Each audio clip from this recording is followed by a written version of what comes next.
22대 국회의원 선거가 끝났습니다. 민주당의 압승으로 마무리됐지만은요. 그래도 여기 핫 인물 대단하신 분 오늘 모셨습니다. 박종훈 송파가 국회의원 당선자 모시고 당선 소감부터 정치 현안 다양한 이야기 나눠보겠습니다. 안녕하세요. 안녕하세요. 반갑습니다. 반갑습니다. 예. 결연하시네요. 예, 목소리가 좀 쉬었습니다. 예. 그러군요. 예. 당선을 축하드리고요. 감사합니다. 예, 축하 많이 받으셨을 것 같은데 어떻습니까? 축하는 짧았고요. 걱정은 길었어요. 아, 그래요? 예, 뭐 저희 선거 결과가 저희 당에 워낙 좋지 않게 나왔기 때문에 네. 사실 뭐 개헌저지선 무너지는 거 아니냐 이렇게 걱정하셨던 분들도 저희가 이제 108석을 얻게 되니까 네. 그나마 다행이다 이렇게 말씀해 주시는 분들도 많았고요. 저 개인적인 축하는 뭐 아주 짧은 인사 정도로 끝났고 나머지는 걱정이 굉장히 길었던 것 같습니다. 그렇습니다. 이번 총선에서 보면요. 국민의힘이 좀 아픈 결과를 안게 된 겁니다. 그런데 사실 출구조사도 좀 논란이 됐어요. 야권 승리는 맞췄지만 범야권 200석은 나오지 않았는데요. 또 언론계도 보셨으니까요. 예. 이 출구조사 왜 이렇게 다른 차이가 났을까요? 출구조사가 근데 총선에서 언제 맞은 적이 있었나요? 그랬군요. 예. 근데 네. 사실 출구조사 결과가 6시 좀 넘어서 나왔을 때 네. 사실 공포감이 생기더라고요. 공포감이요? 예. 왜냐하면 뭐 제가 이기고 지구가 중요한 것보다는 과연 야당이 개헌 의석을 범야권이 개헌 의석을 갖게 되면 어떤 일이 벌어질까 이 부분에 대한 공포감이 컸어요. 네. 그러니까 지금 조국 혁신당 같은 경우에는 사실상 사회주의 노선을 표방하지 않았습니까? 그리고 본인이 이제 법무장관 인사청문회에서 2019년에 문재인 정부 때 네. 사회주의자라고 본인이 얘기를 했어요. 그렇다면은 뭐 이재명 대표야 무슨 특별한 이념 성향이 있는 게 아니라 지금 이제 좌파 세력에 기생하는 어떤 특징을 갖고 있기 때문에 네. 두 사람이 의기투합을 하면 사회주의 노선으로 우리나라가 개헌이 될 수도 있겠다는 생각을 했기 때문에 그 부분에 대한 공포가 컸는데 네. 다행히 저희가 개헌 저지선은 확보할 수 있었기 때문에 거기에는 뭐 어쨌든 많은 분들이 의미를 네. 부여하는 것 같습니다. 아, 그렇군요. 사실은 그 막판까지요. 엎치락 뒤치락 하면서 표 차이가 많이 안 난 부분도 있습니다. 예, 그런 점도 좀 고려를 하신 것 같은데요. 어쨌거나 이 출구조사의 정확도가 떨어진다. 그런 부분은 또 어떻게 한번 판단해 볼 수 있을까요? 이게 그 대선 같으면 전체 지역 국가 전체를 대선의 하나의 지역으로 놓고 샘플링을 하기 때문에 네. 오차가 굉장히 적지만 이번에 35만 명을 출구조사에서 조사를 했어요. 지상파 3사가. 근데 네. 이걸 254개 지역으로 나누면 1,000명이 조금 넘습니다. 각 지역별로. 그럼 그렇군요. 결국에는 일반 여론조사보다 조금 정교한 정도 수준 이렇게 볼 수 있고요. 네. 저 같은 경우에도 이제 3%포인트가 차이가 안 나는 2.8%포인트로 제가 이기는 걸로 출구조사가 나왔는데 네. 현장에서는 이거보단 좀 더 이기는 것 같은데 이런 느낌이었고 네. 실제로 이제 7%가 넘는 차이가 났기 때문에 그렇습니다. 그 정도 격차면은 사실 어떤 뭔가 예측하는 툴로서는 조금 한계가 좀 있지 않았나. 특히 이제 60대 분들이요 이번에는 한동훈 위원장이 적극적으로 투표 동의를 했기 때문에 실제로 투표를 많이 했습니다. 아, 그렇군요. 예, 그래서 예. 차이가 좀 있었다 이렇게 볼 수 있을 것 같아요. 예, 좋습니다. 국민의힘이요. 한강 벨트에서 동작을 용산, 마포, 갑까지 세 곳에서는 당선인을 냈습니다. 낙동강 벨트는 완전히 승리를 했는데요. 이 성적표 어떻게 봐야 되는 겁니까? 그러니까 이제 한강하고 낙동강이 민심에 좀 민감한 지역이기 때문에 여야가 거기다 잘만 하면 우리가 이길 수 있다 이런 지역 아닙니까? 네. 근데 이제 전체적으로 수도권 민심은 굉장히 좀 열악한 상황에서 저희가 선거를 치렀고 네. 그 결과가 이제 3석밖에 얻지 못하는 거고요. 예. 그리고 아무래도 낙동강 벨트는 PK 지역이 표를 찍는 순간에는 결집을 한 것 같아요. 민심이 크게 악화됐다가 네. 다시 결집을 하면서 회복이 됐다 이렇게 평가할 수 있습니다. 그러니까 수도권과 PK 지역의 민심은 기본적으로 온도차가 있었다. 저는 개인적으로 그렇게 평가하고 있습니다. 온도차가 있었다. 예. 대통령께서 그 PK 부산에 가서 사전 투표를 했었는데요. 그런 것도 좀 차이가 있었을까요? 뭐 어쨌든 공을 많이 들이는 모습 네. 그리고 여러 가지 PK와 관련해서 우리 윤석열 정부에서 여러 가지 이제 신경 쓰고 추진하는 정책들 네. 이런 것들이 잘 홍보가 됐기 때문에 결과적으로는 의석을 잃지 않는 네. 그런 선거 결과가 나왔다. 다만 이제 수도권에서는 네. 특별한 전략이 없었던 게 저희가 패인이 아니었던가. 전략이 없었다. 예. 그러니까 이제 저희가 진 게 윤석열 정부의 독선과 오만 이거에 대한 심판이었다고 지금 언론들도 평가하고 저희 당에서도 그런 평가를 하시는 분들이 많은데 네. 독선과 오만이 과연 윤석열 대통령에게만 있었느냐 없었다고 부정하진 않습니다. 그런데 이재명 대표의 민주당의 오만과 독선은요. 저는 차원이 달랐다고 봐요. 아, 차원이 달랐다. 저희는 예를 들어 이종섭 대사 논란이 있었을 때 사실상 자진 사퇴 형식으로 경질을 한 겁니다. 그렇죠. 예, 그리고 의사 증언 문제에 있어서도 상당히 유연하게 접근을 하려고 노력을 했어요. 물론 처음에 추진하는 단계에선 여러 가지 독선 논란이 있었지만 그러나 민주당의 경우에는 공천 논란이 벌어졌을 때 어떻게 대응했는지를 한번 비교해 보세요. 그리고 대장동 변호사 5명이 다 공천을 받았어요. 이런 정당과 저희 국민의힘과 오만과 독선을 비교했다? 저는 국민들도 다 눈높이가 그 부분에 대해서는 일정하다고 생각해요. 그러니까 심판하려고 하는 포인트가 저는 달랐다고 생각합니다. 그렇군요. 예. 그래서 우리가 반성을 하더라도 뭘 반성해야 될지 거기에 대해서 명확한 포인트가 있어야 되고 냉정한 진단이 필요하다고 생각합니다. 반성의 원인 이걸 잘 분석해야 된다. 이런 말씀이시네요. 그런데 어제는요. 한동훈 비대위원장이 기자회견을 하면서 비대위원장을 내려놨습니다. 이 판단 옳은 걸까요? 원인 분석이 끝나기도 전에 사퇴를 했는데요. 근데 지금 상황에서 뭐 선거를 이렇게 참패했는데 장수가 책임을 안 질 수는 없어요. 뭐 그런 정치는 전 본 적도 없습니다. 아마 이재명 대표가 저렇게 졌으면 혹시 책임 안 졌을 수 있겠다. 뭐 그런 생각이 들긴 합니다.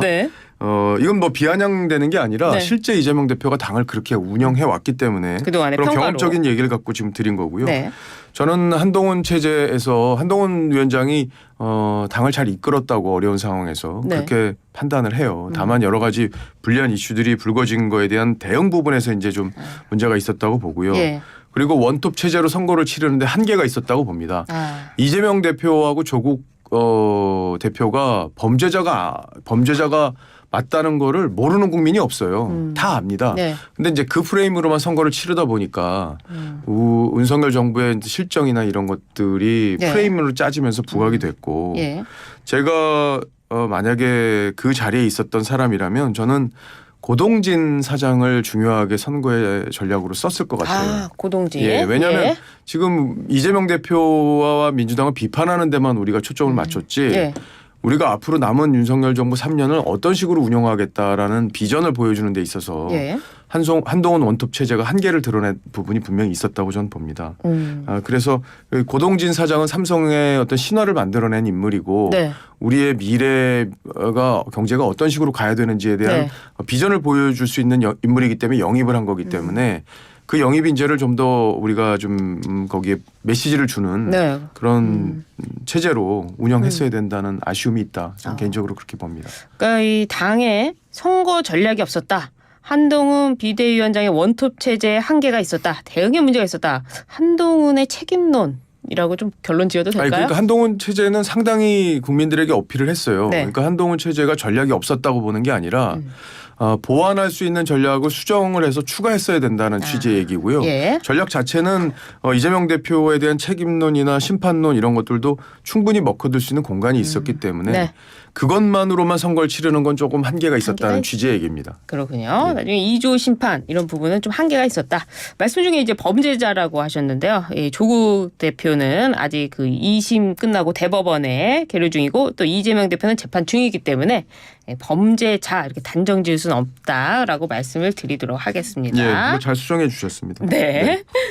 그런데 국민의힘에서는요. 너무 한동훈 체제만 믿고 의지했던 거 아니냐 이런 얘기도 좀 나오고 있어요. 왜냐하면 당에서 중진 의원들도 많고 또 같이 협력하면 되는데 너무 한동훈 위원장만 믿었던 거 아닐까요? 근데요. 저는 그렇게 생각해요. 이게 보수가요. 박근혜 전 대통령이 탄핵된 이후에 사실상 그때 괴멸되지 않았습니까? 그 상태에서 크게 나아진 게 없다고 봐요. 지금 우리가 선대위원장으로 같이 합류했던 분들이 과연 국민들로부터 그렇게 전폭적인 지지를 받았던 분들이냐. 일부는 거기에 실패한 정치인들도 들어 있습니다. 사실. 그렇기 때문에 보수가 괴멸된 이후에 빌드업하는 과정이 약했어요. 그래서 새로운 인재를 길러내지 못했고 그게 결국에는 법무장관을 하다 어느 순간에 날라와서 갑자기 당을 책임지는 상황이 되다 보니까 네. 보수 전체를 끈끈하게 뭉치게 만드는 어떤 그런 점도 그러니까 네. 그 뭉치는 점도가 크게 떨어졌다. 결집하는 힘이 떨어졌다고 예. 봐요. 그래서 이게 약간 사분오열된 상태에서 백가쟁명식 주장을 하는 사람들이 모여 있는 네. 어떤 정당 그러다 보니까 국민들로부터 확실하게 믿고 찍어야 된다라는 어떤 확신을 주지 못했던 측면이 있는 것 같습니다. 아, 그렇군요. 좀 말씀을 들어보니까 당내 내부 총질이라고 표현되는 그런 분들도 이야기를 하시는 것 같은데요. 그렇다면 한동훈 비대위원장 사퇴 이후에 후임으로서는 누구가 돼야지 좋을까요? 그러니까 그 부분에서 바로 저희가 준비가 안 됐다는 거예요. 지금 거론되는 분들 네. 뭐 내부 총질 많이 하시는 분도 계시고 네. 또 뭐 여러 가지 분들이 새로운 리더십을 만들어 내야 된다라는 얘기들도 있는데 네. 근데 과연 국민들이 그리고 특히 우리 정당 국민의힘에서 그걸 다 지지하겠습니까? 저는 그렇지 않을 거라고 봐요. 아, 그래요. 한동훈 위원장에 대해서 보수의 내부에서 지지가 높았던 거는 네. 기존의 인물들에 대한 어떤 한계에서 비롯된 측면도 많이 있지 않습니까? 그렇기 때문에 지금부터라도 우리는 새로운 인물 네. 그리고 국민들로부터 새로운 지지를 받을 수 있는 인물들에 대한 관찰 여기서부터 출발해야 된다고 생각합니다. 급하게 가지 말자. 예. 뭐 쓴소리 하는 사람들이 당정 관계를 바꿀 수 있을 것 같아요? 저는 못 바꾼다고 봅니다. 못 바꾼다. 예. 아니, 대통령하고 신뢰를 갖고 얘기를 해서 대통령을 설득을 하는 과정이 필요한 거지. 예. 그냥 언론에 대고 뭐 이거 잘못된 거 아니냐. 예. 뭐 이렇게 얘기한다고 해서 저는 우리 당 지지를 받을 수 있다고 생각도 하지 않고요. 네. 당정 관계를 근본적으로 바꾸지도 못한다고 생각해요. 당정 관계. 우리가 당정 관계를 바꿔야 되는 모델로 볼 때 네. 의대 증원 문제를 잘 들여다볼 필요가 있어요. 네. 의대 증원 문제를 보면 대통령이 좀 밀어붙이다가 예. 사실은 조금 속도 조절을 하면서 의대 의사들 전공의 얘기를 듣겠다는 대통령의 메시지로 좀 바뀌는 과정이 있었잖아요. 그렇죠. 그 과정은 밖에 나가서 대통령한테 막 쓴소리하고 언론에 쓴소리했다고 해서 그것이 바뀌는 동력이 됐다고 보지 않습니다. 내부적으로 대통령과 소통하고 그런 과정을 통해서 대통령을 설득하는 게 중요한 거기 때문에 네. 여기선 쓴소리하는 사람이 지금 당대표가 돼야 된다. 이런 식으로 프레임을 갖고 들어가는 게 오히려 저는 함정에 빠질 수 있다. 예. 그 말씀 중에 보면은 뭐 나경원 그리고 또 안철수, 유승민, 원희룡 등 굉장히 그 쓴소리하는 중진도 나와야 된다 이런 부분들도 있는데 당정 관계는 그게 아니다. 이렇게 들리네요. 그러니까 당정 관계는 예. 새롭게 빌드업을 해야 돼요. 새롭게 빌드업을 예. 하자. 예. 어떤 식으로 국민들로부터 합니까? 새로운 지지를 받을 수 있는 그런 사람들이 누구인지를 관찰을 하는 과정이 필요하고요. 네. 지금 말씀하셨던 분들 중에 대다수는 탄핵 이후에 사실상 당에서 확실한 입지를 만들어내지 못한 분들입니다. 네. 특히 뭐 안철수 의원 같은 경우에는 지금 대선 지지율 자체가 사라졌어요. 예, 그건 뭐냐면 국민들로부터 예. 이미 심판을 어느 정도 받은 거고요. 물론 이번 총선에서 본인이 득표를 해서 네. 당선이 되긴 했지만 그 지역이 그렇게 뭐 원희룡 의원이 싸웠던 지역처럼 어려운 지역도 아니고요. 예. 그렇기 때문에 그런 부분들을 좀 우리가 냉정하게 봐야지 어떤 프레임을 가지고 이 문제를 바라보면서 대통령한테 뭐 할 말하는 사람 뽑아야 되는 거 아니냐 네. 이런 식의 프레임 갖고 접근하는 건 저는 실패로 가는 길이라고 봅니다. 그러니까 당정 관계가 수평적 관계다. 그러면서 뭐 안철수 의원 같은 경우에는 벌써 대통령에 쓴소리를 했어요. 의대 정원 문제에 대해서. 예. 의대 정원 책임자 경질 불가피다. 이렇게 이야기를 했는데 이런 거 안 된다. 지금 이런 말씀이네요. 그러니까 3년이 아직은 윤석열 정부가 3년이 남아 있어요. 남아있기 지금 때문에. 대통령은 이런 얘기하고 네. 당에서는 뭐 쓴소리하고 그런다고 뭐 국정기조가 일사불란하게 달라집니까? 중요한 건 대통령이 잘못된 길을 가고 있다면 네. 대통령을 설득하는 게 필요해요. 그리고 대통령의 국정운영 기조 자체는 많은 국민들이 동의합니다. 예를 들어 의대 증원 문제만 해도 국민들 80% 넘는 국민들이 그렇죠. 동의하지 않습니까? 예. 그건 필요하다고 느끼는 부분이에요. 그러면 대통령한테 국정기조가 잘못됐다고 무조건적으로 비판할 게 아니라 네. 국정 기조는 옳지만 어떻게 하면 방법론을 세련되게 국민 다수를 설득하면서 갈 수 있겠느냐. 예. 이 부분에 대해서 대통령과 신뢰를 갖고 논의할 수 있는 그런 논의 구조가 필요한 거예요. 그렇기 때문에 네. 지금은 쓴소리하는 사람이 대표가 돼야 된다 아니면 대통령 편이 대표가 돼야 된다. 이런 식의 구시대적 프레임 갖고는 근본적인 국정 운영의 방향을 바꿀 수 없다. 예. 그리고 신뢰를 받을 수 있게끔 우리가 전반적으로 재조정하는 과정에서 그렇게 할 수 있다. 네. 이런 부분에 대해서 논점이 좀 바뀌어야 된다고 봅니다. 아, 그렇군요. 이제 구시대적 당정 가게는 가라 이런 얘기군요. 알겠습니다. 근데요, 윤석열 대통령 취임부터 지금까지 여소야대 정국이었는데요. 이번 총선에도 또 여소야대 정국입니다. 이렇게 되면 야당의 법안 강행 또 대통령의 거부권 행사 이게 계속 반복될 수도 있다 이렇게 보이는데요. 어떻게 전망하세요? 근데 뭐 지금 영수회담 해야 된다. 뭐 네. 영수회담이란 말 자체가 옛날 말이긴 하지만 그렇죠. 제1야당 대표와 만나야 된다. 뭐 이준석 대표와도 만나야 되고 조국 대표와도 만나야 된다. 만나는 게 좋아요. 뭐 그건 좋아요. 일종의 저희 국민의힘으로서는 네. 딜레마 상황이라고 봅니다. 딜레마. 예. 예. 이게 대화를 하지 않으면 대통령은 대화를 거부하는 프레임에 갇히게 됩니다. 네. 그러나 이 사람들과 만나서 과연 무슨 얘기를 할 수 있느냐. 이 부분도 상당히 중요하게 봐야 돼요. 그렇죠. 얘기가 중요하다. 예. 그러니까 이분들은 지금 사법 리스크가 많은 분들 아니에요. 네. 다 지금 범죄 혐의를 갖고 있는 피의자들이 대부분입니다. 이재명 조국 대표. 예, 그렇죠. 예. 그렇기 때문에 이 피의자들과 대화를 해서 뭔가를 논의한다는 것 자체가 대통령으로서도 부담이 될 수밖에 없습니다. 왜냐하면 대통령도 자기 지지층이 있잖아요. 아, 네. 근데 야당 지지층과 여당 지지층이 지금 물과 기름처럼 분리되어 있는 상황이기 때문에 예. 이제 일방적인 항복을 할 수는 없는 거고요. 그렇기 때문에 상당히 어려운 문제인데 예. 대통령은 제가 아는 대통령은 안 만날 거라고 봅니다. 아, 안 만난다. 예. 예. 만나는 게 필요하다고 보는 시각도 있어요. 네. 그러니까 이런 필요하냐 필요하지 않느냐의 문제가 아니라 대통령의 스타일로 봤을 때 피의자들과 대화를 해서 지금 벌어지는 수사나 이런 것들에 대해서 또 일종의 합의점이 나와야 되는 나와야지만 예. 이 근본적인 문제가 풀리는 거잖아요. 그러니까 우리 수사하지 말고 우리 더 이상 이제 그만 냅두고 네. 민생만 하자 뭐 이런 식의 일종의 합의가 컨센서스가 암묵적으로 이루어져야 되는데 예. 그런 합의는 대통령이 할 사람이 아닙니다. 아, 대통령 스타일상이요. 예. 왜냐하면 불이라고 보기 때문에 그 부분은 물론 정치의 영역은 예. 불이냐 아니냐만 보고 정치를 할 수는 없지만 예.